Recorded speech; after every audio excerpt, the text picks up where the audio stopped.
Be careful what you wish for because it can become a reality. Yeah.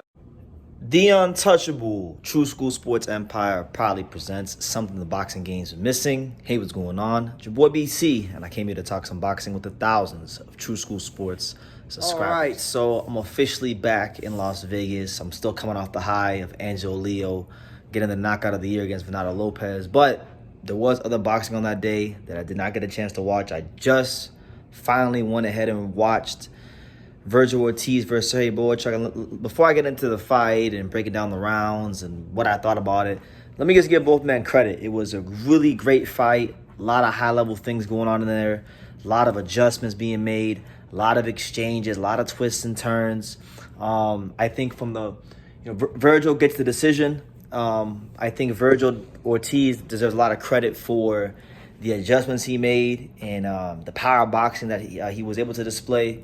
I also think Serhii Bohachuk deserves a lot of credit for the adjustments he made as well, because he took a lot of the shots that Vergil was landing early on in the fight, and he took those things away from him and was able to walk him into traps as the fight went on. And he's also the first man to take Vergil Ortiz the full distance, so he deserves credit. He's validated himself in a great and major way as one of the premier 154-pound fighters in the world. So let's get that firmly established here on True School Sports. As far as the fight, I'll be honest with you guys. I scored the fight round by round. Mind you, I don't have a dog in the race. I'm still all coming off the high of the Angelo Leo knockout of the year. So really, there's no emotional investment for me right now. I'm so happy about that there's not even energy to be biased, right? And I was scoring round by round, and really, I thought that it was a pretty competitive fight, but it was a clear winner. It was a clear winner, and I think the knockdowns definitely hurt Vergil Ortiz. The scorecard and the conclusion I came to was that Serhii Bohachuk won 116-110. The two knockdowns, along with the adjustments he made in the fight, played a big role. His ability to figure out, because there was a part of the fight where he really figured out how to place that straight right hand on Vergil, and from round 6 on, it seemed like he couldn't miss with the straight right hand. And I think to me that's what gave me a lot of the round. I thought just the accurate, clean, precision punching, the ring generalship, the ability to take this from a fight where early on Vergil was pretty much dictating the range, to where as the fight progressed, it became more of a mid-range fight, which is where Bohachuk wanted the fight. He wanted the fight more mid-range. So that's my scorecard.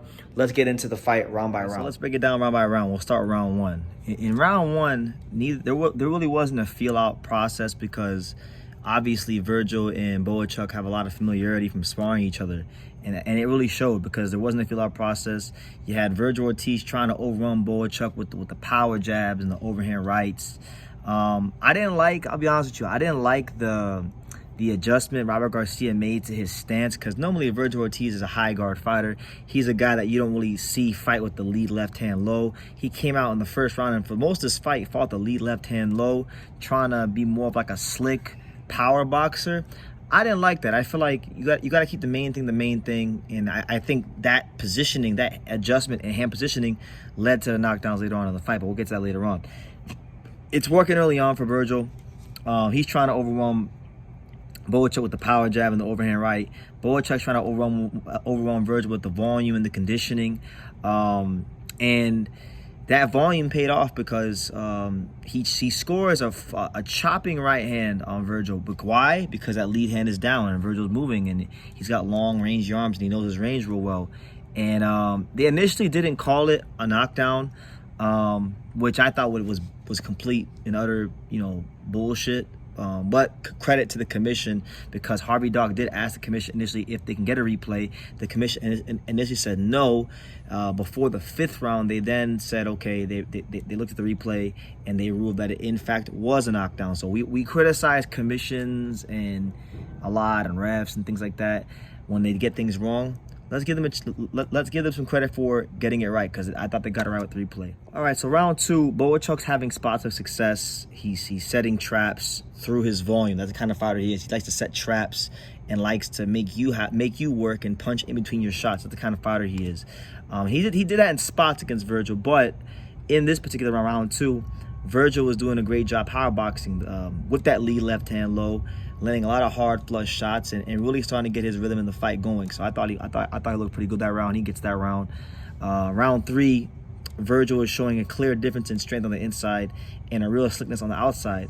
You know, this is a round where I felt Vergil did a great job of transitioning from outside to inside and not making this a mid-range fight, because like a lot of these Ukrainian fighters, Eastern European fighters, one thing that they get taught a lot is fundamentals, and they have that regimented style, and generally speaking they tend to be mid-range fighters.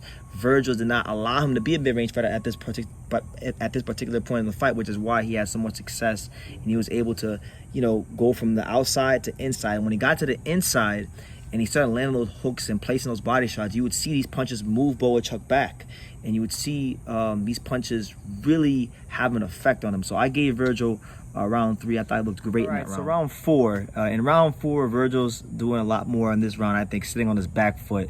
And this is where Bohachuk, I think, begins to find his rhythm in the fight. He's targeting the body of Vergil, and he's having some success, because early on, Bohachuk was just headhunting. And I think because he was headhunting, it actually played into what Vergil wanted to do with that lead left hand down, being slick, power boxing. And it just took him some time to get his footing rhythm-wise. And, you know, in this round, I thought he did great, you know, and he was able to land some really nice shots on Vergil. So he wins that round for me. Round 5, Vergil does a great job placing the shots to the body of Bohachuk, and he's pushing him back, and he kind of gets back to what he was doing early on, not allowing this to be a mid-range fight, not allowing this to be the kind of fight where Bohachuk can get real extension on that straight right hand or pick him off with that sharp lead jab of his. So I gave Vergil round 5. Round 6 is where I think Bohachuk makes the first adjustment, you know, a great adjustment, because, you know, normally he would throw his jab and get it back to its normal position. But what he started doing in round 6 was he would throw the jab and then get it back and hold it up a little higher. Because why? Because Vergil Ortiz, with that lead left hand low, he was keeping that jab real loose and quick. And when he would make Bohachuk miss or catch the shot, he's trying to counter over the top of the right. So in an effort to take away the counter right hand over the top, Bohachuk, when he jabs, instead of bringing it here, he jabs and brings it here, and that takes away one of the counters and one of the shots that Vergil was having some success with early on, right? Defense is tighter this round because of that. And now he's starting to slowly but surely find a home for that straight right hand down the middle, because Vergil Ortiz had the lead left hand down. So I give that round to Bohachuk, right? Round 7. This is where I believe Bohachuk really starts to make this more of a mid-range fight, because he's picking off Vergil with jabs and straight right hands a lot more regularly. I gave him that round. It looks like a Bohachuk round. It looked like a lot of rounds that I've seen Bohachuk have when he fights on UFC Fight Pass on 360 Promotion. So good round there from him. I gave him that round. Round 8. In the early this is a really key round of the fight. I think this round actually shows how great both fighters were, because in this round, Bohachuk, early on in the round, Bohachuk lands a quick left hook that drops Vergil again. More like a flash knockdown. Both these knockdowns he landed were more like flash knockdowns. They weren't like devastating knockdowns, but they were knockdowns nonetheless. So Vergil gets back up again, and what does he do? Vergil Ortiz fights even harder. Vergil Ortiz fights with more ferocity. He begins to really, you know, put these left hooks and these uppercuts and these straight right hands and these power jabs together in great and mighty fashion. And he actually had Bohachuk momentarily buzzed after the knockdown. You could actually score that a 9-8 round. I didn't score the 9-8 round, but you could have. It's a 10-8 round, but it shows you just how good Vergil is, the fact that he responded in that way. So then in round 9, Serhii Bohachuk cannot miss with the right hand at this point. And now, not only is Vergil getting hit with straight right hands, he's getting hit with tight shots on the inside. So you're getting those shots where Bohachuk is getting full extension down the middle, but now you're getting those really short shots on the inside. Because remember, Bohachuk, he's not like most Ukrainian fighters. He does have the Ukrainian school of fundamentals, but with the time he spent in Big Bear training with Abel Sanchez, and also now, most notably now, Manny Robles, he's got a lot of Mexican influence in his style. So, you know, you saw it in that round. I thought he had a strong round 9. a very tight round 9. I thought Vergil did some good work that round, but I gave Bohachuk that round just because I like this work a little bit better. In round 10, Vergil, I thought, did a great job getting back to basics, and really this round set up Vergil for a very strong finish in the fight. Vergil does a great job, boxing from the outside. He's setting up that right hand. He's not really putting a lot on that lead left hand. He's still holding that lead left hand low, but he's just he's throwing it out there real fast and real snappy. And then he's starting to land that straight right hand, that overhand chopping right with more regularity. And you can see it's bothering Bohachuk. So I thought he won that round 10. In round 11, Vergil actually hurts Bohachuk with the left hook as he's just, boxing. He's not trying to set up a knockout. He's naturally heavy-handed, so he don't got to load up on stuff. But he caught Bohachuk squaring up on the inside with a left hook and had him hurt. Credit to Bohachuk though. Bohachuk showed a lot of durability, and he recovered, and he started landing a steady diet of straight right hands on his own. But Vergil was getting the better of that action, so 10-9 Vergil there. And then the 12th and final round, I thought it was a great round from both. But again, Vergil Ortiz's inability to defend the straight right hand. I mean, Bohachuk landed about 7 or 8 clean straight right hands in this 12th round, hard shots. Vergil's still, putting his shots together, power jab, hooks, things like that. But I liked Bohachuk's work a little bit better. So it wasn't like even though I scored this fight wide, like I had it 116-110 and the knockouts did it for me, it wasn't like it was an uncompetitive fight. It was very competitive. It was a very nervy affair for both men. I just think the difference in this fight were two things. I think hand positioning, and I think Robert Garcia, he's had a great year as a trainer. He may well win Trainer of the Year, but in this case, I think this is one of the cases where he may have gotten his training wrong, his game plan wrong as a trainer, because I know they gave the decision, but a lot of people it's a dubious decision.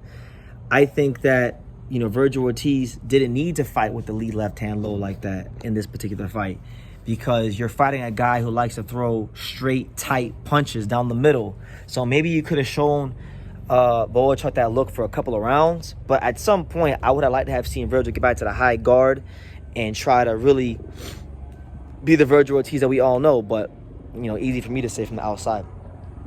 I think a rematch is definitely warranted. I think the wrong guy won this fight. And I'm not a Vergil Ortiz hater, because I just made a video, like my last Vergil Ortiz video. I was just telling you guys how I think he's going to be a great fighter at 154, and he could be the guy he could be a fighter that once he moves up to middleweight in the future could revive the division. But I'm gonna call a spade a spade. I thought he lost this fight.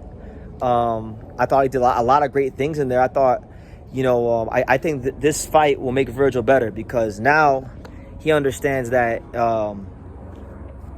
I think this fight will make Vergil understand a lot more the tools he does have, because he can box, he can be slick. He showed some great slickness in this fight. I just think what really hurt him was loading up so much, because then it made it easier for Bohachuk to time him down the middle, time that straight right hand right down the middle, and that really put him in a tough position, and it cost him 2 knockdowns. And it is what it is. He doesn't have 100% knockout ratio anymore. Nobody except Arthur Beterbiev right now, maintains that. So, you gotta take the good with the bad in boxing. But Vergil Ortiz, I think, will come away with a lot of lessons in this fight and get better. And for Bohachuk, I think Bohachuk has every right to feel hard done. This is a guy that years ago, he once had a 100% knockout ratio, just like Vergil, and he fought Brendan Adams on Ring City, USA, and got knocked the hell out. And he has had to rebuild himself very, very slowly. I think he's had like 5 or 6 wins since then, up to this point, and he goes in there against one of the most devastating forces in boxing today, and he don't get the decision after he fought like that. It's gotta hurt. He's got to feel it deep down in his soul. What the hell do I got to do to get a decision? I put this guy on the canvas twice. So it is what it is, man. It is what it is. I'll tell you guys this, and I'll leave the video on this note. I know Turki Al-Sheikh was saying before the fight that they already had a deal in place to make Terrence Carter versus Vergil Ortiz, and they're gonna do it as a super card where they'd have that fight, and then Shakur Stevenson versus William Zepeda on the same card. That could, I hate when I hear things like that, because the B-side fighter who's currently in the ring with the guy who's they got a deal in place for, they're really not gonna get no fair shake. And I don't think Serhii Bohachuk got a fair shake. I think two of the judges, one judge scored it a draw, and two of the other judges scored it, I believe it was like 116, 112 or something like that. For Vergil, I just don't see it. I don't see it. Vergil's defense was so leaky in this fight, and he was getting hit with so many clean and effective punches in the second half of this fight. I don't see how he could have won this fight, but that's why we love boxing, because it's very subjective, and we're all going to see the fight differently. I know my main man, Sean Tatel, I love him. He says Vergil won the fight. I don't think Vergil won the fight. I think Vergil is very fortunate to get out with a W, but luckily for him, it's a learning experience, and if they do a rematch, I think he'll be better suited to deal with Bohachuk. Just no more of that lead left hand for the whole, that lead hand down low the whole fight. I think Bohachuk's the kind of guy where, he had like Vergil Ortiz, he had a clear advantage in strength. So my thing is, I don't understand why at some point in the fight, Robert Garcia doesn't just tell him to, get in that high guard and just go to work. Yeah, they fought in close quarters many times, but I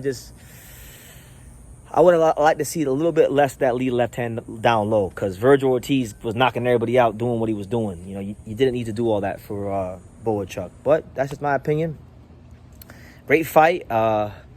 If you're talking about like high-level fights and a fight that had everything, this fight might be it's definitely a candidate for fight of the year. I still wouldn't put it above Raymond Ford versus Otabek Komatov. To me, that's the fight of the year still, but this fight's definitely in the running. So yeah, leave your comments down below. Who did you guys have winning? Once again, I'll tell you guys my scorecard. I had Serhii Bohachuk winning a very clear fight, 116-110. The knockdowns really did Vergil in my opinion. I think Vergil needs to tighten some things up and make some adjustments, but yeah, great fight. Respect to both men. High level, like one of the most high level fights I've seen in a long time. One of the most like high level aggressive fights in boxing this year was this fight. So great stuff from both men. Two of the best 154 pounders in the world, and I look forward to seeing how both their careers progress. Leave your comments down below. Make sure you guys take the time to subscribe, and like I say in every single one of these videos, you can love me or you can hate me, but I'm just a kid from Daniel. So until next time, take care, guys. Thank you for watching another video on the untouchable True School Sports Empire. I'm at the Boxing Hall of Fame out here in Canterfield, New York. And for more great boxing content just like this video, make sure you click and subscribe right over here.